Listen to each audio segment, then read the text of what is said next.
අයිබෝවන් ජනතා බිලාශයන් සමාජ පරිවර්තනයක් දක්වා මෙහෙයවන ඒ ගමන ශක්තිමත් කරන අවශ්‍ය කරන සමාජ කතිකාවත ගොඩනගන ඉවෝන් කොඩිතුවක්කු YouTube channel එකත් එක්ක අද දවසේදීත් එකතු වෙන මගේ ආදරණීය මිතුරු මිතුරියන් අපේ channel එකට ඉතාමත් ආදරයෙන් සාදරයෙන් ගෞරවයෙන් පිළිගන්නවා. ඉතින් අද දවසේ වැඩසටහනේදී අපි කතා කරන්න සංවාද කරන්න තෝරාගත්තේ ලංකාවේ දේශපාලනයේ යම් දාර්ශනික දැක්මක් සහිත දේශපාලඥයෙකුගේ සටහනක් පාදක කරගෙන. ඒ තමයි ජනතා විමුක්ති පෙරමුණේ දේශපාලන මණ්ඩල සභික ඒ වගේම වර්තමානයේ කෘෂිකර්ම ඇමතිතුමා ලාල්කාන්ත ඇමතිතුමාගේ එතුමාගේ Facebook සටහනක් යොදලා තිබුණා පහුගිය දවසක මට හිතෙන්නේ ඊයේ මේ Facebook සටහනේ මේක සංක්ෂිප්ත අදහසක් වුණත් වර්තමාන දේශපාලනය ලාංකීය දේශපාලනයේ හැසිරෙන විදිය ආණ්ඩු පක්ෂය සහ විපක්ෂය ඒ වගේම මේ දෙකටම එපිටින්ෙන් දන් ආකල්පමය තලයේ එහෙම නැත්නම් මතවාදීමය තලයේ අදහස් දක්වන්නන්ගේ මේ සමස්තය ලාංකීය දේශපාලනයේ වර්තමාන සමස්ත ක්‍රියාකාරීත්වය පිළිබඳ යම්කිසි පැහැදිලි චිත්‍රයක් අදහසක් ගන්න පුළුවන් සංක්ෂිප්ත අදහසක් තමයි ලාල්කාන්ත ඇමතිතුමාගේ මේ Facebook සටහනේ තිබුණේ. ඉතින් ඒ නිසා අපි විශ්වාස කරා ඒ සටහන පාදක කරගෙන යම්කිසි දේශපාලන කතිකාවතක් ගොඩනගා ගත්තොත් මම හිතන්නේ ඒක අද වැඩසටහනට ඉතාමත් වටිනවා කියන තැන ඉඳන් තමයි අපි මේ වැඩසටහන අද ආරම්භ කරන්නේ. මේ සටහනේ තියෙන්නේ මෙන්න මෙහෙම අදහසක්. එතුමා කියනවා එතුමාගේ Facebook සටහනේ අපි ඒක පොඩි නෝට් එකක් දාගත්තා. අපි ජීවත් වෙමින් සිටින්නේ පරිවර්තනයේ යුගයක. එහි පරණ නරක මෙන්ම හොඳද ඇත. අලුත් හොඳ අප ගෙනෙමින් ඇත. අලුත් හොඳ තුල ජීවත් වීමට අකමැති අය පරණ නරක ඉස්මතු කොට ගමන හැරවීමට උත්සාහ කරයි. අප දේශපාලන සංස්කෘතිය පරිවර්තනය කොට ඇත.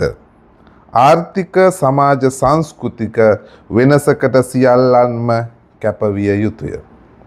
ඒක තමයි එතුමාගේ සටහනෙන් අපි උපුටාගත් කොටස. ඒක තමයි ඇත්තටම එතුමා සටහනක් විදිහට දාලා තිබුණේ. අපි විශ්වාස කරනවා අපි channel එකක් විදිහට මේ කියන කාරණේ තමයි වර්තමාන දේශපාලනයේ ක්‍රියාකාරීත්වය ඇතුලේ ඇත්තටම සිදු වෙමින් තියන්නේ කියන එකත්. ඇමතිතුමාට ලාල්කාන්ත ඇමතිතුමාට මේ සම්බන්ධයෙන් එතුමාට එතුමාගේ වචන වලින් එහෙම නැත්නම් එතුමාගේ උදාහරණ එතුමාගේ වාග් විලාසය ඉදිරිපත් කිරීම අනුව එතුමාට වෙනත් ආකාරයේ විග්‍රහයක් ඇති. නමුත් මේ අපි පුරවැසියන් විදියට මේ එතුමාගේ සටහනින් අපිට අදාළ කරගත්තු යම්කිසි විග්‍රහයක් කරගන්න තමයි අපි මේක උපුටා ගත්තේ. ඇත්තටම අපි channel එකක් විදියටත් අපි මුලින් ඉඳලම කතා කරේ මෙන්න මේ ජනතා අභිලාෂයන්. ඒ කියන්නේ 2024 පැරණි පාලනයන් බිඳ දාලා උදු 76ක ඒ පාලනය බිඳ දමලා වෙනසක් කරමින් සිස්ටම් චේන්ජ් කියලා මිනිස්සු එක හැඳින්වුවා. කෙසේ වෙතත් ඒ යම්කිසි පැහැදිලි වෙනසකට විපර්යාසයකට පරිවර්තනයකට භාජනය කරමින් අනුර කුමාර දිසානායක මහත්මයා එහෙම නැත්නම් NPP එක ළඟ පැවැත්වුණු මැතිවරණ දෙකකින් තා විශාල ජයග්‍රහණයක් ලබා ගන්නවා. ඉතින් මේක ලංකාවේ දේශපාලනයේ අපි හැමදාමත් කතා කරනවා වගේ මේක විශාල පරිවර්තනයක්. ඒක විප්ලවීය වෙනසක් මිනිස්සු ඒ ගත්ත තීරණය. පැරණි පාලනයක් බිඳ දාලා NPP එක එහෙම නැත්නම් අනුර කුමාර දිසානායක මහත්මයාට මේ බලය දෙන්න ගත්ත තීරණය. එතකොට අපි channel එකක් විදියට හැමදාම කතා කරේ මේ ඒ මිනිස්සුගේ ගත්ත වෙනස, ඒ මිනිස්සු ගත්ත තීරණය එතන සමාජ අභිලාෂයන් ගොනු වෙලා තියෙනවා. පොහොසත් රටක් ලස්සන ජීවිතයක් වගේම එවැනි ආකාරයේ සංස්කෘතික මිනිසෙක් නේ මේ තියනට වඩා සාර ධර්ම ගුණ ධර්ම විනීතභාවය සපිරි නේ මනුස්සකම් රැඳුණු මත්ද්‍රව්‍ය වලින් පාතාලයෙන් මැරයන්ගෙන් තොර වෙච්ච ලස්සන දියුණු ගති ලක්ෂණ සහිත රටක් පිළිබඳ අභිලාෂයන් තිබුණා. ඒතකොට මේ අභිලාෂයන් සමාජ පරිවර්තනයක් දක්වා ඒ අභිලාෂයන් කෙටි කාලීනව එහෙම නැත්නම් සමාජයේ තැනින් තැන අහුලා ගන්න තියෙන එහෙම උදාහරණ තැනින් තැන තියෙනවට වඩා සමස්ත සමාජයේම අර තිබුණු ජරා ජීර්ණ ඒ මඩ ගොරුවෙන් උඩට ගෙනල්ලා වෙනත් තලයකට ඔසවා තබන්න කරන සමාජ කතිකාවත ගොඩ නගන එක තමයි අපි channel එකක් විදියට කරන්නේ. ඉතින් මේ සටහනේදීත් ඒ වගේම මේ දක්වලා තියෙන අදහසේ තියෙන්නේ මෙන්න මේ සමාජ පරිවර්තනය පිළිබඳ අදහස. එතුමා කියන්නේ අපි මුලින් ඉඳලා අපි කතා කරගෙන යන අපි ජීවත් වෙමින් සිටින්නේ පරිවර්තනීය යුගයක. ඇත්තනේ. එතකොට අවුරුදු නිදහසෙන් පස්සේ අවුරුදු 76ක් එක්සත් ජාතික පක්ෂය ශ්‍රී ලංකා නිදහස් පක්ෂය ප්‍රමුඛ කරගත්තු විටින් විට කැඩිලා ඒගොල්ලෝ වෙන සන්දාන ගහගෙන කොහොම හරි ඒ ආපු පැරණි පාලනය පැරණි දූෂිත නේ දූෂිත අල්ලාස් ගන්න කොමිස් ගන්න එහෙම එකක් නේ පොඩ්ඩක් අපි දැන් වර්තමාන වෙනකොට ඔය යම්කිසි අමතක වීමකුත් වෙමින් යනවා වගේ දැනෙනවා පොඩ්ඩක් මතක් කරගන්න ඕනේ ඇත්තටම මේ ඒ තිබුණු පාලනය මොකද්ද මොන වගේ එකක්ද කියන එක නේ දේශපාලඥයෝ කිව්වා මිනිස්සුන්ට තිත්ත වෙලා තිබුණේ දේශපාලඥය කියනකොටම වෙන්න නිකන් හොරෙක්ගේ බත් තඩි මගෝඩියෙක්ගේ නේ කාටුන් එකක් ඇන්දත් අර මංකොල්ල කාරයෙක්ගේ රැස් බැඳලානේ එහෙම එකක් ඒකනේ යථාර්ථය ඉතින් එතකොට සමාජයට දේශපාලඥයා කියන්නේ මගෝඩියෙක් තක්කඩියෙක් මංකොල්ලකාරයෙක් හොරෙක් ගන්න තැනටම පත් වෙලා තියෙන්නේ කොයිතරම් පිරිහීමක්ද පොඩ්ඩක් කල්පනා කරලා බලන්න. එතකොට එවැනි දේශපාලනඥයෙක් වුවම හොරකම් කරනවා අල්ලස් ගන්නවා කප්පම් ගන්නවානේ. එවැනි මූල්‍ය අක්‍රමිකතා රාජ්‍යාංශයේ රාජ්‍ය නිලධාරීන් තවුල් කරගෙන. එතකොට තමන්ගේ විරුද්ධවාදීන්ගේ පලි ගන්නවා මරනවා මිනිමැරුම් ඝාතනනේ අර අපි දන්නවනේ තාජුඩීන් වගේ ක්‍රීඩකයන් පුද්ගලික කෝන්තරවලටනේ ඝාතනය වෙනවා නේ දේශපාලන කෝන්තර. එතකොට ඔය කීර්තන ඔය පොද්දල ජයන්තනේ ඒවා ප්‍රගීතෙක් නැරිකොඩ එවැනි මාධ්‍යවේදීන් අතුරුදහන් වෙනවා ඝාතනය වෙනවා පහර කැමරට ලක් වෙනවා සිරස සියත වැනි මාධ්‍ය ආයතන පිටින් ගිනි දවල් ගිනි තිව්වා. නිකන් කල්පනා කරලා බලන්න එහෙම එකක් නේ තිබ්බේ. දැන් ගොඩක් දෙයට මේ තත්ත්වයන් අමතක කරලත් යනවා. සමහරට අපි පොඩ්ඩක් මතක් කරගන්නත් ඕන. ඒ තත්ත්වයන් එහෙම නේ තිබුණේ. එතකොට රාජ්‍ය සේවකයන් ගස් බැඳ යුගයක් එලිපිට ගිනි දවල් මාධ්‍ය ඉස්සරහා මාධ්‍ය ආයතන ගිනි තියලානේ. මාධ්‍ය ආයතන කඩා පැනලා ඇමතිවරු ඒ කාලේ හිටපු තක් දාලා එහෙම එකක් නැති වුණේ. ඒතකොට ඡන්ද කාලයක් වුණොත් කී දෙනෙක් මිනිස්සු කී දාහක් මැරෙනවද ඡන්ද කාලෙට? කාර්යාල ගිනි තියනවා ගිනි දවල් නේ අර පතාක කුඩි ගිනි තියනවා. මිනිස්සුන්ට ගහනවා. ඡන්දි වුණා මේ දාරයට සනි යුද්ධ පිටියන්නේ මිනිස්සු මරනවා ගෙවල් වලට ගහනවා ජනෙල් කුඩු කරනවා. එහෙම එතකොට නුවරේ මේ පරණ තිබුණු ඒ කෑලි ටික අපි ඒක ගන්න ඕන. මොකද මේ නැත්තම් මේ පරිවර්තනයේ බර ඒක වෙනස මිනිසුන්ට තේරෙන්නේ නැහැ. මොකද දැන් ඒක ටිකක් අමතක වෙමින් යන නිසා අපි මේ වෙනස පැහැදිලි කරන්න ගන්නෙ. ඒතකොට පාර්ලිමේන්තුව විරිස් කුඩු ගහපු පාර්ලිමේන්තුවන්නේ පොත් වලින් ගැව්ව අර මයි කුඩු කරපු එවැනි මජර පාදට දේශපාලන සංස්කෘතියන්නේ 2024 මේ පහුගිය මේ අවුරුද්දකට කලින් තිබ්බේ. තොට රතු පස්සල වතුර ඉල්ලල උද්ඝෝෂණය කර මිනිස්සුන මහත් දවල් වෙඩි තියල මරපු කාලයක් අපි පසු කරම එවැනි 76 වසරක ඒ නිකං නෙමේ 76 වසරක අදූෂිත මජර පාලනය කියල කියන්නේ ඔය දැන් අපි කියපු ඒ දුරුගුණ ඒ පාදඩකන් ඒ තක්කඩිකන් ඒ මැරකන් තිබුණේ. එතකොට කොහොමද මද්‍රව්‍ය අතින් ගත්තොත් දැන් එළි වෙනවා දැන් අයිස් ෆැක්ටරි ගණන් අයිස් ෆැක්ටරි ගණන් ඔය රාජපක්ෂලගේ ඒ දේශපාලන සංස්කෘතිය බිහි කරපු ඒ පාදඩ මජර තක්කඩි ඒ මද්‍රව්‍ය සංස්කෘතිය පාතාල සංස්කෘතිය අද එළිවිමින් තියෙනවනේ. ඒ දේශපාලන සම්බන්ධකම් ඒ පවුලට ඒ දේශපාලන පවුලත් එක්ක තිබි දේශපාලන ඍජු සම්බන්ධකම් අද එළිවිමින් තියෙනවා. එතකොට කොහොම තැනකද තිබුණේ අපේ රට? එතකොට එවැනි එකක් තමයි දැන් අවුරුද්දකට කලින් 2024 ජනාධිපතිවරණයෙන් පස්සේ වෙනසකට භාජනය වුණේ.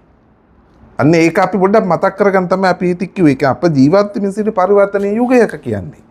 එතකොට ඒ පරණ නරක එහි පරණ නරකමෙන් හොඳ දෑත. ඒ කියන්නේ ඔය පරණ නරක ටිකනේ අපි දැන් කිව්වේ.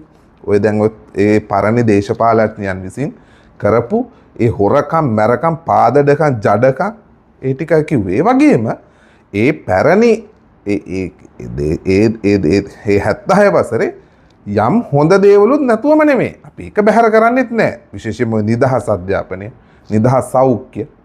එවැනි යම් කිසි සාධනීය ගති ලක්ෂණ සහිත දේශපාලඥයන්ගේ මැදිහත් වීම, ඒ සටන් කිරීම මත දිනාගත්තු හොඳ දේවලුත් අඩු වැඩි වශයෙන් අපිට ඇවිල්ලා තියෙනවා.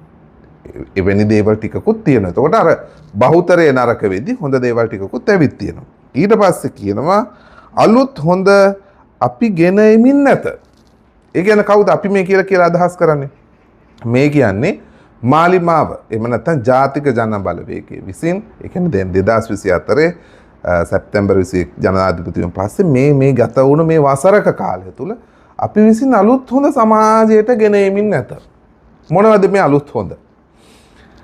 අර එතෙක් පැවතුණු දේශපාලඥයින් දේශපාලන අධිකාරිය කරපු ඒ හොරකම්, දූෂණ, වංචා, අල්ලස්, පගා ඒ ටික නතර වෙලා. ඇත්තට මේක එහෙමනේ. දැන් නිකමට හරි දැන් මේ වචනයක් වැරදුනොත් එහෙම නැත්නම් මොන හරි ප්‍රකාශයක් කරන්න ගියාට පස්සේ ඒ කියවෙන්න ඕන කරුණ නැතුව වෙනත් කාරණයක් කියවුනොත් ඇරෙන්න. වචනික වැරද්ද කෙටියෙන්ම කිව්වොත්. එහෙම එකක් අල්ලගෙන මේ විපක්ෂයේ උන්දලා ආණ්ඩුවට ගහලා එහෙම නැත්නම් මේ බුලි කරන්න හැදුවොත් මේ සෝෂල් මීඩියා එකේ ඇරෙන්න ඇත්තටම මේ ආණ්ඩුවේ මේ අවුරුදු ගෙවන අවුරුද්ද ඇතුළත ආණ්ඩුවේ ජනාධිපතිවරයාටවත් නගමැතිතුමියටවත් මැති ඇමතිවරුන්ටවත් එහෙම කියන දූෂණ චෝදනාවක් නැහනේ. ඒ කියන්නේ මොකද්ද? ඒ කියන්නේ දේශපාලන අධිකාරිය දේශපාලන තලයේ වංචාව, දූෂණය, නාස්තිය, පගාව ඒක නතර වෙලා තියෙනවා. ඒක හොඳ දෙයක්. මොකද රටක දියුණුව රඳා පවතින එහෙම නැත්නම් රටක දියුණුව පිළිබඳව මැනීමක්, අදහස් දැක්වීමයි කියන්නේ යම්කිසි මැන බැලීමක් කරන්න පුළුවන් ක්ෂේත්‍ර හතරෙන් එකක් තමයි දේශපාලන ක්ෂේත්‍රය. ඊට පස්සේ ආර්ථික, ඊට පස්සේ සමාජ සහ සංස්කෘතික. එතකොට අංක 1 දේශපාලනය. මොකද රටක කිසිදු දියුණුවක් සාධනීය පරිවර්තනයක් බලාපොරොත්තු වෙන්න බෑ දේශපාලන තලයේ ඒ වෙනස කරන්නේ නැත්තම්. දේශපාලනය හොඳ වෙන්නේ නැත්තම් අනිත් කිසිදු ශාස්ත්‍රයක් හොඳ වෙන්නේ නැහැ. මොකද දේශපාලන අධිකාරිය විසින් තමයි අනිත් ශාස්ත්‍රයන්ට එහෙම නැත්නම් සමාජයේ පහළ ඒ මට්ටම් වලට ආදර්ශයන් කළා යන්නේ. දේශපාලන ආදර්ශයන්. එතකොට දේශපාලන අධිකාරිය එහෙම නැත්නම් ආණ්ඩුව ක්‍රියාවෙන්ම තමන් වංචා කරන්නේ නැහැ, තමන් දූෂණය යෙදෙන්නේ නැහැ, තමන් අල්ලස පගාව මේ දේවල් කරන්නේ නැහැ. ඒ වගේම තමන්ගේ ඥාති හිත මිත්‍රාදීන්ට කවුරුවත් එහෙම මේ ආණ්ඩුවේ ඇමති කෙනෙක් කාටවත් චෝදනාවක් නැහැ නේද? අඩුම ගානේ චෝදනාවක්වත් එහෙම කරන්න බෑ නේද? අන්න අහවලා අන්න නෝනා ගෙනල්ලා ලේකම් තනතුරේ තියාගන්න. අන්න පුතා ගෙනල්ලා පුද්ගලික ලේකම් සත්‍ය සම්බන්ධ කරන ලේකම් කරානේ. තමන්ගේ අමාත්‍යාංශයේ ඉහළ පුටුවකට තමන්ගේ දුවා ගෙනල්ලා වැඩි කරුවා. බෑනට දුන්න ලොකු තනතුරක් සමාගම් සභාපතිකමක්. එහෙම කියන් තියනවද? ඉස්සර තිබ්බ නේද? ඔය රාජපක්ෂලා, රනිල් වික්‍රමසිංහලා, සජිත්ලා අඬු කරන කාලේ එහෙම හිටියනේ. මතක් කරගන්න ඕනේ. මතක් වෙනවනේ. තමන්ගේ දරු බුන්නු පුරවේ පවුල් ගස් පිටින්නේ තමන්ගේ මේ තමන්ගේ මිනිසුන්ට තනතුරු වරප්‍රසාද වරදාන දුන්නු හැටි. මේ ආණ්ඩුවේ එහෙම එකක් තියනවද? නෑ. කාටවත් එහෙම කියලා නෑනේ. ඒතර මොකද්ද? ඒ දේශපාලන ක්ෂේත්‍රයේ දේශපාලන ක්ෂේත්‍රයේ දේශපාලන අධිකාරියේ ඒ දෙන්න පුළුවන් ආදර්ශය මේ ආණ්ඩුව දීලා තියෙනවා. ඒක තමයි මේ කියන්නේ ඇමතුමා. මොකද්ද කියන්නේ? අලුත් හොඳ අපි ගෙනෙමින් නැත දේශපාලන ක්ෂේත්‍රයට. එතකොට ඒ මග යමින් රාජ්‍ය බලය එහෙම නැත්නම් නිලධාරී මට්ටමේ දැන් සාධනීය වෙනසකට 90%කට එහා පැත්තේ ගියපු හොඳ තත්වයක් දැන් ඔවුන් මේ පීල්ලට ට්‍රැක් එකට ඇවිත් තියෙන. මොකද දේශපාලඥයා හොරකම් කරන්නේ නැත්නම් රාජ්‍ය සේවයකට එහෙම නැත්නම් ලේකම් ගිදලා පහලට තියෙන අමාත්‍යාංශීන රාජ්‍ය සේවකින්ට හොරකම් කරන්නත් බෑ. ඇත්තටම දැන් 90%ට හොඳ තත්වයක් පෙන්නමින් දියුණුවක් පෙන්නමින් තියෙනවා. ඒ ඉඳලා හිටලා තවමත් ඔය පරණි අර දේශපාලකයින්ට සම්බන්ධ නිලධාරිය දෙන්නෙක් ඉන්න පුළුවන්. මම හිතන්නේ ඒවත් නිවැරදි වෙයි. එක්කෝ ඒක ගැලපෙන්න බැරි නම් ආණ්ඩුව තීරණයක් ගනි ඒගොල්ලෝ එළියට දානවද නැද්ද කියන එක. එතකොට එහෙම ඒ වගේ හොඳ ආදර්ශයන් ඒ වගේමයි ඔය හිටපු ජනාධිපතිවරුන්ට හිටපු මැති ඇමතුරුන්ගේ ආරක්ෂාව ඒ අර අනවශ්‍ය අර මිනිසුන්ට වඩා ඉහළින් ඉන්නවා කියලා පෙන්නගෙන ඉන්න තිබුණු ඒ ආරක්ෂාවල් අයින් කරා. නිල නිවාස අයින් කරනවා කියලා පොරොන්දු වුණා. නිල නිවාසයෙන් අයින් කරානේ. ඒක කිව්වා කරා. එතකොට නිල නිවාස තියාගෙන මේ අවුරුදු ගණන් මැරෙන තුරු රජයෙන් යන අඩත්තු වෙමින් එහෙම ඒක අනවශ්‍යයි කියලා කිව්වා. ආරක්ෂා ඉවත් කරනවා කියලා කිව්වා. අනවශ්‍ය ආරක්ෂාව සැලකිය යුතු ආරක්ෂාවක් දෙන්න ඕන. අනවශ්‍ය ආරක්ෂාව ඉවත් කරනවා කිව්වා. ඉවත් කරා. නිල නිවාස වලින් ඉවත් කරා. ඉතින් ඒක කර දේශපාලන සංස්කෘතියේ වෙනස කරමින් යන්නේ. તો ආණ්ඩුව ඒ දේශපාලන සංස්කෘතිය ආරක්ෂා කරන ගමන් අර පැරණි හිටපු ඒ උන්ගේ වරප්‍රසාද ඒවත් කප්පාදු කරමින්නේ යන ක්‍රමයක් තියෙනවා. ඒකට මිනිස්සු කැමතියි. මිනිස්සු ආසයි. ඒ දේශපාලන සංස්කෘතියේ කරන වෙනසට. ඒ නිසා තමයි මිනිස්සු ආණ්ඩුව ගැන මේ කරන වැඩ ගැන බොහොම ඉතාමත් සතුටින් ඒ උපේක්ෂා සහගතව බලාගෙන ඉන්නේ. එතකොට එවැනි තත්ත්වයක් තියෙන්නේ. එතකොට මෙවැනි හොඳ දේවල් කරද්දී ආණ්ඩුව එමෙත ජාතික ජන බලවේගය අර දේශපාලන පරිවර්තනයට ඕන කරන හොඳ දේවල්, දේශපාලන සංස්කෘතිය හොඳ දේවල් නේ ඒවා අපිට ඕන තරම් කියන්න පුළුවන් හොඳ දේවල්. ඒවැනි වෙනස්කම් කරගෙන යද්දී අලුත් හොඳ තුල ජීවත් වීමට අකමැති අය පරණ නරක ඉස්මතු කොට ගමන හැරවීමට උත්සාහ කරයි. මෙන්න මේක ඉතාමත් වැදගත්. ඒ කියන්නේ මෙන්න මේ යන ගමන මේ ජාතික ජන බලවේගය එහෙම නැත්නම් මේ ආණ්ඩුව මේ රට අපේ රට පරිවර්තනයකට භාජනය කරන්න උත්සාහ දරන මේ ගමන නතර කරන්න පිරිසක් උත්සාහ කරමින් ඉන්නවා. ඒක ඔබට බැලූ බැලමට පේනවා. මට අනුව පුද්ගලිකව අපිට අනුව මේකේ මේ NPP ආණ්ඩුව යන ගමන නිකන් වෙට්ටු දාන්න, කකුල් මාට්ටුවක් දාන්න, නිකන් නෝන්ඩියක් දාන්න නේ. පෙරලන්න බැරි බව නම් දන්නවද මේක පෙරලන්න බෑ කියලා. නමුත් අරාරණිය කින්ඩියක් දාන්න, hina වෙන්න, හහා රියැක්ෂන් එකක් දාන්න. මේ පිරිසේ කොටස් දෙකක් මට නිකන් පේන්න තියෙනවා. එකක් තමයි දැන් මේ අලුත් දේශපාලන සංස්කෘතියක්, අලුත් වෙනසක්, අලුත් පරිවර්තනයක් හඳුන්වා දෙන්න මේ NPP එක සහ ආණ්ඩුව වැඩ කරනවනේ. ඒ කියන්නේ අර මැති ඇමතුරු හොරකම් කරන්නේ හොරකම් කරපු ඒ උන්ගේ තිබුත් ඒ නිල නිවාසේ ඒවත් අයින් කළා දැම්ම සාමාන්‍ය මිනිස්සු ගානටපත් කරා. අර ඒක අර කවුද දයාසිරි හිම කිව්වා නේද මේ ප්‍රභූ සහ නිර්ප්‍රභූ කියලා ඒක තියෙන්න ඕන වගේ අදහසක්. ඒ කියන්නේ දැන් අර මේ ආණ්ඩුව කරමින් යන්නේ මොකද්ද? අර මිනිස්සු අතරේ බැඳෙමින් හිටපු ඒ ප්‍රභූවරුන් වගේ හිටි දේශපාලනගෙත් ඒ අර අනවශ්‍ය වරප්‍රසාද ඕව ආරක්ෂාව මාළිගා වගේ නිල නිවාස ඕවත් එක්කනේ අර බැබලි හිටියේ සාමාන්‍ය මිනිසුන්ට වඩා උඩින්. ඒ ටික අයින් කරාට පස්සේ උනුත් වැටෙනවනේ මේ සාමාන්‍ය මිනිසුන්ගේ ලෙවල් එකටම.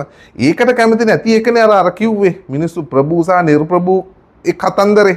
ඒකෙන් පේන්නේ ඒකයි. ඒ කියන්නේ තාමත් ඒ දයාසිරිලා වගේ ඔය පක්ෂ තාමත් කැමති නිකන් මිනිස්සුන්ට උඩින් වැඳිබිලා ඉන්න.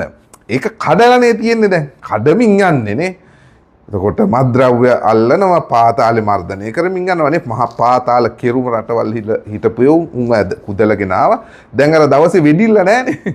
දැන් දවසේ වෙඩිල්ල නැහැ. දැන් මොකක්ද තියෙන්නේ? දවසේ ඇඬිල්ලනේ. ඔය නාමල්ල වගේ හාදියෝ දැන් අඬනවා. දවස ගානේ අඬනවා. පච වංශලා, වීර වංශලා වගේ. ඉතින් අඬ ඉන්න ගම්මන් පිළලා. ඉතින් ඒක ප්‍රශ්නයක් නැහැ. ඉතින් දැන් දවසේ වෙඩිල්ල නෙමෙයි තියෙන්නේ. දැන් දවසේ ඇඬිල්ල. ඉතින් එතකොට මේ හොඳ මේ කරන ආණ්ඩුව ගන්නා මේ දේශපාලන පරිවර්තනය, දේශපාලන සංස්කෘතිය පරිවර්තනය, මෙතන රටේ පරිවර්තනයට ගන්න වෙහෙස අතරතුර ඒක අනිත් පැත්තට පෙරලන සෙට් එක තමයි ඔය අපි දකින විදිහ එක තැනක් අර පැරණි ක්‍රමයෙන් ඍජුව සහ වක්‍ර වරප්‍රසාද ගත්තු සෙට් එක. නිකන් කෙටියෙන්ම කිව්වොත් නිකන් පැරණි හිටපු දේශපාලඥයෝනේ. ඔය දැන් පාර්ලිමේන්තුවේ ඉන්න ඔය පැරණි කෑ ගහන දේශපාලඥයෝ ටික. පාර්ලිමේන්තුවේ ඉන්න සහ එළියේ ඉන්න ඍජුව මේ මැති ඇමතිකම් දරපු ඒ දවස්වල නේ. ඒ රාජ්‍යත් එක්ක ඍජුව ගැට ගැහිලා අල්ලාස් පගාව හොරකම් නේ. කප්පන් එහෙම ටෙන්ඩර් මගදීනේ ඒ තමන්ට අමාත්‍යාංශයෙන් ටෙන්ඩර් එකක් දෙන එකකින් ගාණක් ගන්න. එවැනි මූල්‍යමය වරප්‍රසාද ඍජුව සහ වක්‍රව ලැබපු පිරිසට ඒ වගේම තමන්ගේ පවුල්වල සෙට් එක ඔක්කොම තනතුරු වලට දාලානේ ඒ පරම්පරා 7කට හම්බ කරගෙන ගොඩනගාගත්තු ඒ අර බල මහිමය ඒක ඍජුවම අහිමි වෙච්ච පිරිසට නේ දේශපාලඥයෝ පාර්ලිමේන්තුවේ දැනට ඉන්න ටිකක් එළියෙත් ඉන්නවා පාර්ලිමේන්තුවට යන්න බැරි ඒ පිරිසට මේ අලුත් දේශපාලනික හරියන්නේ නැහැ අලුත් මේ NPP එක හඳුන්වලා දෙන දේශපාලන සංස්කෘතික ඒක හරියන්නේ නැහැ හේතුව උන්ට ඍජුව වාසි නැහැ එතකොට උන්ට වාසි මැරෙනතුරු උන්ට සැප විඳලානේ ජනතාවගේ රීසිමාංශයෙන් සැප විඳලා පරම්පරා 7ක් සැප විඳින තත්ත්වය හදාගන්න පුළුවන් ඉන්නේ අර පැරණි ක්‍රමයේ තිබ්බොත්. එතකොට ආන්නේ ඒකට නැවත යන්න ඕනේ ඒ අර වරප්‍රසාද විඳපු ඒ පිරිස මේ පරිවර්තනය ලක්වෙයි නොදී මේ ගන්ධබ්බ අවදියේ තියෙන. දැන් ඇත්තම තියෙන දැන් පැරණි ක්‍රමයක් නෙමෙයි දැන් තියෙන්නේ. පැරණි ක්‍රමය දැන් කොහෙත්ම නැහැ. ඒ තිබුණු ඒ පාදඩ ක්‍රමය කොහෙත්ම නැහැනේ දැන් රටේ. පැරණි ක්‍රමයක් නෙමෙයි. නමුත් සම්පූර්ණ 100% පරිවර්තනයකුත් වෙලා නැහැ. ඒ අතරමැද තියෙන්නේ මේ මැද තැනක. සමාජයේ තියෙන එහෙම තැනක. පැරණි නරක 90%ක්ම නැහැ. නමුත් ටිකක් තියෙනවා තවමත් තැනින් තැන. නමුත් 100%ක් හොඳම සමාජයකට පරිවර්තනය වෙලත් නැහැ. එතකොට අර ඍජුව සහ වක්‍ර වරප්‍රසාද ගත්තු පැරණි දේශපාලු සෙට් එක බලනවා මේක අර 100% නැම්මකට යන්න නොදී මේ සමාජයේ 100%ක යහපත් සාධනීය පරිවර්තනයකට සමාජ පරිවර්තනයකට යන්න නොදී ඊට මෙහායින් මේක පෙරලා ගන්න පුළුවන් ද බලනවා අනිත් පැත්තට. උන්ගේ තිබුණු අර පාදඩ සමාජයට ගෙනියන්න පුළුවන් ද බලන්න. මොකද ඒකේ තමයි උන්ට උගේ පැවැත්ම තියෙන්නේ. ඒක පෙරලා ගන්න පුළුවන්ද කියලා මාධ්‍යම් කිසි මාධ්‍ය බලයක් තියෙනවනේ ඔය උන් සතුවත් පුද්ගලික කියන මාධ්‍ය. එතකොට ඒ උන්ගේ ඒ චෞර වලල්ල ඇතුලේ ඒ කාලවල වල මේ ගසාගත්තු මගඩි ගහගත්තුනේ ජාවාරම් කරලා උපයාගත්තු සල්ලි වලින් හදාගත්තු යම්කිසි මාධ්‍ය ආයතන කීපයක් තියෙනවා. ඒව උපයෝග කරගනිමින් බලනවා මඩ සහ වලාද. ඒකෙත් ඇත්ත ගහන චෝදනා නැහැ. එක්කුන්ට තියෙන්නේ ආණ්ඩුවේ දැන් ඉන්න ඇමති කෙනෙක්ට වචනයක් වරදින එකක් අල්ල ගන්නනේ. එහෙම නැත්නම් පුද්ගලික මඩක් දරුවෙක් අල්ලලා හරි මොකක් හරි සම්පූර්ණ පට්ටපල් බොරු සහ මඩ සහ අවලාද. එහෙම එකක් නිකන් කින්ඩි කරලා නෝන්ඩි දාලානේ අර දේශපාලන චරිත විනාශය අර ඉලක්ක සහගත ලෙස දේශපාලන චරිත ආණ්ඩුවේ ඉන්න එහෙම විනාශ කරලා බලනවා පුළුවන්ද කියලා මේ සමාජ පරිවර්තනය වෙන්න නොදී ඊට මෙහා මේක අර නැවතත් අර පාදඩ තිබුණු අර ඉතිහාසයේ පාදඩ දෙකට දේශපාලන ඒ තලයට ගෙනියන්න පුළුවන්ද කියලා. ඒකම කරන්නේ අර දේශපාලන ඍජුව සහ වක්‍ර ලෙස වරප්‍රසාද ගත්ත සෙට් එක. ඒ සෙට් එක ඒක එහෙම කරනවා. ඒ වගේමයි තවත් මේ ඍජුවත් සහ වක්‍රවත් උන්ට ඇති මේ කිසිම දෙයක් නැහැ. ඒ කියන්නේ මූල්‍ය වාසියකුත් නැහැ. වක්‍රවල වාසියකුත් නැහැ. උන්ගේ පවුල් වලට ඇති මගුලකුත් නැහැ. ඒත් අර පැරණි අර පරණ හුරුන්ට කඩේ යන සෙට් එකක් ඉන්නවා තව. උන් කොහෙද ඉන්නේ? උන් ඉන්නේ Facebook එකේ. සහ සෝෂල් මීඩියා වල. හරි? උන්ට ඇති අර දැන් අර පරණ දේශපාලඥයන්ට උන්ට අල්ලසප්පගාවක් හොරකමක් කරලා හරිනේ ටෙන්ඩර් මගඩියක් ගහලා හරි උන්ට මොකක් හරි මූල්‍යමය වාසියක් තියෙන පුළුවන්. මේ මම මේ කියන Facebook එකේ ඉන්න සෙට් එකට එහෙම වාසියක් නැහැ. හැබැයි උන්ට මාලිමාව උන්ට මේක පෙරලන්න පුදුම අමාරුවක් තියෙන්නේ. හරි? මේ ආණ්ඩුව පෙරලන්න. අර පරණේ උන්ට කඩේ යන්න පුදුම අමාරුවකින් ක්‍රියා කරන පිරිසකුත් Facebook එකේ පේන්න ඉන්නවා. උන්ට මොකද තියෙන්නේ අමාරු? ඇත්තට උන්ට තියෙන්නේ ඒ කියන්නේ උන්ට ඇති අර මම අපි දැන් කිව්වා වගේම උන්ට ඇති වාසියක් නැහැ. නමුත් අර ඕක තියා එක්තරා කරේ මානසික ප්‍රශ්නයක්. ඒ කියන්නේ දැන් ඇත්තටම උන් පෙරදිලානේ ඉන්නේ. දැන් උන් කඩේ ගියපු දේශපාලන පක්ෂ පෙරදිලා ඉන්නේ. ඒ පෙරදුනේ නිකන් නේ නෝන්ඩි වෙන්නම පෙරදුනා. නේ පජාත වෙන්නම පෙරදුනානේ. ඒ පෙරදිච්ච එකේ අර ඒ ස්ට්‍රෙස් එක ඒ ආතතිය තාම ගිහින් නැහැ. හේතුව උන් හිතුවා මේක මේ අර උන්ගේ දේශපාලඥයෝ අර මාධ්‍ය ආයතන වලින් මතුරන්න ගත්තනේ මේක මාස 3ෙන් වැටෙනවා 6ෙන් වැටෙනවා අගෝස්තු වැටෙනවා අවුරුද්දෙන් යනකොට වැටෙනවා IMF දාලා යනවා. උන් ඒක විශ්වාස කරන් හිටියේ. ඔය Facebook එකේ ඉන්න දේශපාලන අපතේව ඒක තමයි හරිම වචනේ. තොර ඒ අපතයෝ හිතන් හිටියේ මේක වැටේ. දැන් උන්ට දවසින් දවස සතියෙන් සතේ මාසෙන් මාසෙ දැන් අවුරුද්දකුත් ගත වෙලා පේනවා මේක වැටෙන්නේ නැහැ. ඇත්තට මේක වැටෙන්නේ නැහැ. මේක උන්ට පේනවා මේක ශක්තිමත් වෙවි යන්නේ. මිනිසුන්ගේ විශ්වාසය දිනෙන් දින වැඩි වෙනවා. මේක මිනිසුන්ට දැනීමින් තියෙන මේක කල්පවතින ආණ්ඩුවක් කියන එක. මේක නිකන් දවසින් දවස අර කොන්ක්‍රීට් හයි වෙනවා වගේ දවසින් දවස මේක හයි වෙනවා. නිසා මේක බුරුල් වෙන්නේ නෑ කියන එක දැනෙනවා තියෙනවා.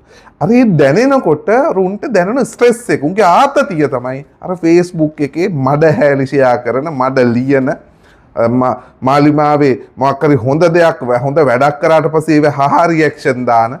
දැන් මං දැක්කා ඊයේ ජනාධිපතිතුමා ගිහිල්ලා ඉතින් හොඳ වැඩනේ මංගේ පක්ෂ විපක්ෂ කවුරුණත් ආගය කරන්න ඕන වැඩක් තමයි අර මලයගම් ප්‍රජාවට කඳුකරේ දමිළ ජනතාවේ ප්‍රජාවට නිවාස දහස් ගාණක් බෙදා දීමේ උත්සවීය තිබුණා බණ්ඩාරවෙල. ඉතින් ඒක ලයිව් යන එකේ ඒකේ අටින් මේ අර මම මේ කියන Facebook අපතේ.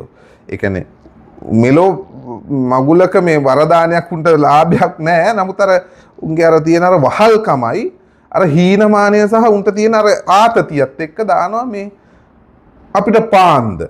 දැන් මේ ජනාධිපතිතුමා ඉඳගෙන මලේගම් ප්‍රජාවට මෙතෙක් කාලයක් අර ලයිම් කාමරවල දුක් විඳපුනේ ලයිම් කාමරා මිනිස්සු කියන්නේ අපේ ගෙවල් වල සමහරට ඇති කරන සූරතලෙකුට තියෙන සැප සම්පත්තත් ඒ ලයිම් කාමරවල හිටපු ඒ අහිංසක දමිළ අම්මට තාත්තට ඒ දුවාට දරුවට නේ පුංචි උන්ට තිබුණ නැහැ. උන් අපා දුක් කර ලයිම් කාමරස්සේ විඳින්නේ මෙතෙක්. ඒ මිනිස්සුන්ට මංගෙම ඉඩම් කෑල්ලකයි තමන්ටම කියපු අංග සම්පූර්ණ ගේකයි හිමිකම ඔප්පුව දෙනකොට ඒ දෙන උත්සවය. ඒකට ඉන්දියානු තානාපතිතුමන් කිව්ල ඒ උත්සවේ ලයිව් ඒක ඉතින් කවුරු කරත් හොඳ දෙයක් නේ. මං කියන අනුර කුමාර දිසානායක නෙවෙයි වෙන කවුරු හරි කරත් ඒක හොඳ දෙයක්. ඉතින් අර ඒකත් බලන් ඉන්න බෑ. ඒක ඒ ලයිව් එකෙත් යටට ගිහිලා දානවා අපිට පාන්ද බික්කුච්චන් අර ඒ වගේ පොඩි පොඩි කොලොප්පම් කරනවා. මම මේ කියන්න උත්සාහ කරන මේ අර මේ මාලිමාට විරුද්ධව ඉන්න සෝෂල් මීඩියා අපතයින්ගේ අපත ගති. ඉතින් මං කියන්නේ ඒවට එච්චර කලබල වෙන්න ඕනේ. මං කියන්නේ ඒක එහෙම මොකද ඒ උන්ට ඒ අපතයින්ට තේරුම් ගන්න බැරි දෙයක් තියෙනවා. මේ සමාජයේ මිනිස්සුන්ගේ ආකල්ප වෙනස් වෙලා කියන මිනිස්සු හිතන විදිය වෙනස් වෙලා කියන එක. ඒ කියන්නේ දැන් මඩවලින් බොරුවලින් නිකන් කොලොප්පන් වලින් නේ පොඩි පොඩි කින්දි වලින් එහෙම ආණ්ඩු පෙරලන්න පුළුවන් වුණා නම් මේ MPP එකේ ඉන්න අනුර කුමාර දිසානායක මේ රටේ බලයටපත් වෙන්නෙත් නැහැ. කොච්චරනම් මඩ ගහලා තියෙන ඉතිහාසය ඔය ජයවිපට සහ MPP එකට සහ අනුර කුමාර දිසානායකලට. එහෙම නෑ මිනිස්සු. එහෙම හිතන්නේ නැති නිසා තමයි මිනිස්සු එක පොදියට එක මිටට බලය දුන්නේ. ඉතින් තව ඉස්සරහට ගියත් මිනිස්සු දිනෙන් දින තමන්ගේ ආකල්ප වර්ධනය වෙනවා මිසක් මේ උන් කොලොප්පම් කරාමනේ පාන් දැහුවම බික්කුච්චන් දැහුවම නොබෙල් එහෙම නෙවෙයි මිනිස්සු හිතන්නේ.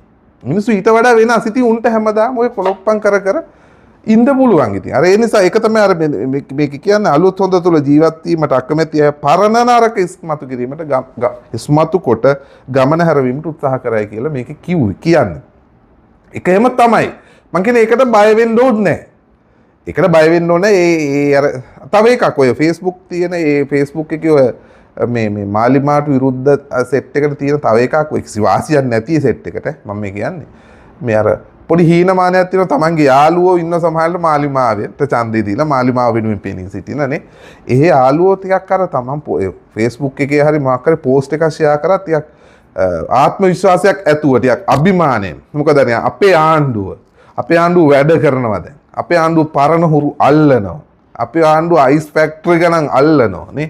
අපේ ආණ්ඩුව පාතාලේ කෙරුමු රටේ ඉඳන් උන් කුදලන් එනවා.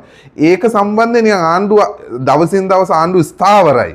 නේ රාජ්‍ය ආදායම් වැඩි වෙනවා සංචාරකීන් එනවා. ඒක රට ගොඩ නැගෙනවා කියන විශ්වාසය මාලිමා පාක්ෂිකයා තුල දවසින් දවස ගොඩ නැගෙනකොට ඒ පාක්ෂිකයාට දවසින් දවස නිකන් අභිමානයක් දැනෙනවා. නිකන් ආත්ම ශක්තියක් දැනෙනවා. නිකන් පෝස්ට් එකක් ෂෙයා කරත් නිකන් මාර නිකන් ෆිට් එකට දාන්නේ. ඒක නිකන් ගැම්මට දාන්නේ. ඒ ගැම්ම අර පරණ හොරුන්ට කඩේ යන ඒ Facebook එකේ ඉන්න හාදියට ටිකක් දිරවන්න බෑ. ඒක ටිකක් කාලා ඉන්න බෑ. ටිකක් ඒක සෙට් වෙන්නේ නැහැ. නිකන් හීනමානයක් එනවා. නිකන් තමන් කෙරෙහි කරන තමන් තමන්ගේ අර පරාජය ආතතිය තමන්ට බලය නැවතත් තමන්ගේ කඩේ ගිය ඒ තමන් කඩේ ගියපු හොරුන්ට ආයි බලයට එන්න ලැබෙන්නේ නැහැ කියන එක දවසින් දවස දැනෙනකොට ඒ ආතතියට තමයි ඔය ගොඩක් ඔය හා රියැක්ෂන් ඔය මඩ දාන්නේ නේ. ඔය එක නිකන් කොලොප්පම් කර චූටි කොලොප්පම් කරන්නේ. ඒ නිසා ඒක එහෙම තමයි සමාජය තේරුම් ගන්න ඕන විවිධ පැතිකඩ. දේශපාලන තලයේ කියන්නේ අනුර කුමාර දිසානායක ඇතුළු මේ මැති අමතුරුන් දේශපාලන තලයේ රාජ්‍ය පාලන තලයේ එහෙම ආණ්ඩුකරණය ඇතුලේ ඒ අරගලය කරන ගමන් අර පැරණි හිටපු දේශපාලඥයෝ සෙට් එකත් ඔය විපක්ෂ කෑ ගහන ඔය හාදියෝ ටිකත් එක පාර්ලිමේන්තුවේ ඒ අරගලේ ඒ මට්ටමින් යද්දි මේ පහළ මට්ටමේ සමාජ මාධ්‍ය මට්ටමෙත් එහෙම නැත්නම් ගම් මට්ටමෙත් මෙන්න මෙවැනි බෙදීම සහ ගැටුමක් තියෙනවා. ඒ ගැටුම පැහැදිලි කරන් තමයි මම ඔය පහුගිය ඔය උදාහරණ ටික කිව්වේ. ඉතින් ඒක නමුත් ඒක හැම වෙලේම වාසිය තියෙන්නේ මේ පරිවර්තනය කරන පැත්තට. පරිවර්තනය කරන පැත්ත කියන කවුද? NPP එක පැත්තට. දේශපාලන තලයේත් NPP එක පැත්තට. මේ මැති අමතුරුන්ගේ තලයේත් සාමාන්‍ය ගම් මට්ටමේ එහෙම සමාජ මාධ්‍ය මට්ටමේ ඉන්නේ ඒත් NPP එක වෙනුවෙන් පෙනී ඉන්න අයට තමයි මේකේ වැඩි වාසිය තියෙන්නේ. මේ දේශපාලන ගැටුමේ පැරණි නරක සහ අලුත් හොඳ. ඒ කියන්නේ එහෙම නැත්තම් පැරණි සමාජ ක්‍රමයේ වෙනුවට මේ සමාජ පරිවර්තනයේදී වඩා ඒ ගැටුමේදී ඒ ගැට්ටමේදී වැඩි වාසි තියෙන්නේ හැම වෙලේම NPP එක. එහෙම නැත්නම් ආණ්ඩුව වෙනුවෙන් ඉන්න පැත්තට. හේතුව මිනිස්සුන්ගේ ජන මනසම දැන් වෙනස් වෙලා තියෙන්නේ. අර පැරණි දේශපාලන සංස්කෘතියේ පැරණි ක්‍රමයට තියෙන විරෝධයක්. එතකොට ඒ විරෝධය වෙනුවෙන් පෙනී සිටින විපක්ෂයට හැම වෙලේම නැවත නැවතත් එල්ල වෙන්නේ සමාජය අතරින්ම විරෝධයක් මිසක් හොඳක් නෙමෙයි. නම් ඒ වගේම සමාජ පරිවර්තනයක් වෙනුවෙන් නැවත නැවතත් උත්සාහ කරමින් ඒ වෙනුවෙන් ෆයිට් කරන NPP එකට තියෙන්නේ පොදු සමාජය ඇතුලේ පුරවැසියා ඇතුලේ හැම වෙලේම ආයි ප්ලස් පොයින්ට් එකක්. සාධනීය ධනාත්මක ප්‍රතිචාරයක්. ඒ නිසා මේ ගැටුම ඇතුලේ මේ සමාජ පරිවර්තනයක් දක්වා යන දේශපාලන ගැටුම ඇතුලේ හැම වෙලේම වාසිය තියෙන්නේ. හැම වෙලේම වාසිය තියෙන්නේ NPP එක වෙනුවෙන් පෙනී සිටින දේශපාලඥයා සහ සාමාන්‍ය පොදු පාක්ෂිකයට. ඉතින් ඒක එහෙමයි. එතකොට ඊට පස්සේ කියනවා ලාල්කාන්ත ඇමතුමාගේ සටහනේ අවසාන හරි අපි දේශපාලන සංස්කෘතිය පරිවර්තනය කොට ඇත. ඒක අපි දැන් කතා කරන්නේ දේශපාලන සංස්කෘතිය දේශපාලකයාගේ තලයේ දේශපාලන සංස්කෘතික තලයේ ඒක පරිවර්තනය කරලා තියෙන්නේ. ඇත්තනේ ඒක කලින් තිබුණු දේශපාලන සංස්කෘතිය නෙමෙයි දැන් තියෙන්නේ. ආර්ථික සමාජ සංස්කෘතික වෙනසකට සියල්ලම්ම කැපවිය යුතුයි. ඒක තමයි එතනින් තමයි තුමා අවසන් කරන්නේ. ඒ කියන්නේ දැන් අපි කලින් කතා කරා රටක දියුණුව පොහොසත් රටක් ලස්සන ජීවිතයක් ලබා ගන්න නම් ඒක එහෙම වෙන්නෙම සමාජයේ කාරණා හතරක් අංශ හතරක් උඩ දේශපාලන ආර්ථික සමාජ සහ සංස්කෘතික. එතකොට දේශපාලන තලයේ ඒ දේශපාලන තලයේ ජනාධිපතිවරයා අගමැතිවරයා මැති ඇමතිවරු මේ මට්ටමේ දේශපාලන සංස්කෘතිය හදලා තියෙන්නේ. ඒක දැන් මජර එකක් නෙමෙයි, ඒක පාදඩ එකක් නෙමෙයි, ඒක බැලු ඕනම කෙනෙක්ට ඒක කියන්න පුළුවන් ලංකාවේ දේශපාලනේ මේ කෙටි කාලය ඇතුළත මේ අවුරුද්ද ඇතුළත ඒක වෙනස් කරලා තියෙන්නේ. හොරකම් කරන, මරකම් කරන, ජඩකම් කරන ඒක නෑ දැන්. ඒක වෙනස් කරලා තියෙනවා. නමුත් තව කොටස් තුනක් තියෙනවා. මොකද්ද? ආර්ථික, සමාජ සහ සංස්කෘතික. ආර්ථික තලයේත් යම්කිසි සාධනීය දේවල් තියෙනවා. විශේෂයෙන් රාජ්‍ය ආදායම, ඍජු විදේශ ආයෝජන මේ හැම දෙයක්ම දර්ශක වශයෙන් ඉහළ ගිහින් තියෙන, ඉහළ යමින් තියෙන්නේ. සංචාරකින් එනවා දැන්. එතකොට විදේශ ඩොලර් සංචිතය වැඩි වෙමින් තියෙන්නේ. එතකොට ඒකෙත් මම කියන්නේ සමාජ පරිවර්තනයක් දක්වා යනකොට අවශ්‍ය කරන තැනටම ඇවිත් නැහැ. නමුත් ඒ දක්වා ගමන් කරමින් ඉන්නවා. ඒ සමාජ පරිවර්තනය එහෙම නැත්නම් පොහොසත් රටක මට්ටමට ආර්ථිකයත් උස්සන්න නම් පොදු පුරවැසියා අර ප්‍රගමණය වෙනුවෙන් පෙනී සිටින පුරවැසියා, ප්‍රගතිශීලීත්වය වෙනුවෙන් පෙනී සිටින පුරවැසියා, ඒ පුරවැසියාගේ සපෝට් එක, ඒ උදව්ව, ඒ කැපකිරීම මේ සමාජ පරිවර්තනයට අවශ්‍යයි කියන එක. ඒක තනියෙන් දේශපාලනට විතරක්, දේශපාලඥයාට විතරක්, එහෙම නැත්නම් අනුර කුමාර දිසානායකටවත් මේ ඇමති මණ්ඩලයට තනියෙන් කරන්න බෑ.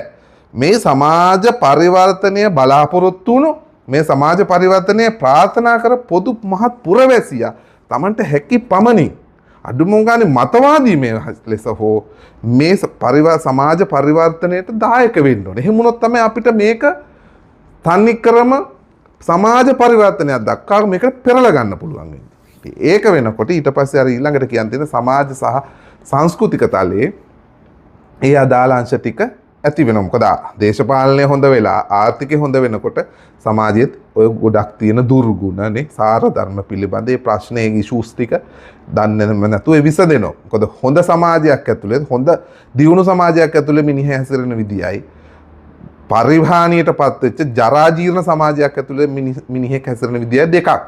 එතකොට දැන් ජරා ජීර්ණ සමාජයක් ඇතුලේ මිනිහෙක් හොඳ වෙනවට වඩා වැඩි සම්භාවිතාවක් තියෙන නරක ලෙස හැසිරෙන එක. නමුත් හොඳ සමාජයක් ආර්ථික වශයෙන් දියුණු දේශපාලන සංස්කෘතිමය වශයෙන් දියුණු සමාජයක් ඇතුළත මිනිහත් හොඳ මිනිස්සෙක් බිහි වෙන තියෙන අවස්ථාව ඒ chance එක වැඩි. ඒ වගේම තමයි සංස්කෘතික මේ කියන කාරණා අපි මේ සමාජ පරිවර්තනය දක්වා හැඩගස්සමින් යන සංස්කෘතික තලයේ ගත්තොත් දැන් ඇත්තටම අපි පහුගිය දවස්වල දැක්කා පළාත් මට්ටමින් සංස්කෘතික උළෙල රාජ්‍ය අනුග්‍රහය සහිතව දිස්ත්‍රික් මට්ටමින් තියෙන ඒ කියන්නේ අදාළ දිස්ත්‍රික්කයේ අදාළ පළාතේ මේ ඒ කියන්න අදාළ පළාතට ඉන්න දක්ෂීන් එකතු කරගත්තු එම උළෙලවල් සංවිධානය කරමින් යන එකක් අපි පහුගිය දවස්වල දැක්කේ. ඒ කියන්නේ මොකද අර සංස්කෘතික තලයේ සංස්කෘතික මිනිසෙක් හොඳට ගොඩනගෙන්නේ නැත්නම් අපිට ඇත්තටම අර මේ සමාජ පරිවර්තනයේට ඒක අනිවාර්ය අංගයක්. සංස්කෘතික මිනිසෙක් ගොඩනගෙන එහෙම වුණොත් තමයි අර ලස්සන ජීවිතයක් පොහොසත් රටක් වගේම ලස්සන ජීවිතයකුත් ලස්සන මිනිසෙක් අපේ සමාජයට දායක වෙන්න තියෙන ඒ අවස්ථාව තියෙන. ඉතින් අපි ඔන්න ඔය ටික තමයි අපි අද කතා කරේ. විශේෂයෙන් ඔය ලාල්කාන්ත ඇමතුමාගේ තුමා තියලා තිබුණේ Facebook සටහන අපිට හිතුණා මේ සමාජයේ මේ වනකොට මේ දේශපාලන ශාස්ත්‍රයේ අපේ දේශපාලන පිටිය හැසිරෙන්නේ මොන වගේද කියන එක සම්බන්ධයෙන් හොඳ පිළිඹිඹුවක් මේ කෙටි සටහනේ තිබුණා කියලා. ඉතින් ඒ නිසා ලාල්කාන්ත ඇමතුමාගේ ඒ සටහනත් එක්ක අපි අද දවසේ අපේ channel එකේ අපේ විග්‍රහය මේ ආකාරයෙන් කරගත්තේ. ඔබෙත් යම් කිසි අදහසක් ගුණ දොසක් තියෙනවා නම් ඒකත් කමෙන්ට් එකක් විදිහට දාගෙන යන්න කියන ඉල්ලීම කරන ගමන් අපි අද දවසේ වැඩසටහන අවසන් කරනවා. අපි තවත් දවසක මෙවැනි සාකච්ඡාවකින් හමු වෙමු. එතෙක් ඔබට බොහොම ස්තුතියි. අයුබෝවන්.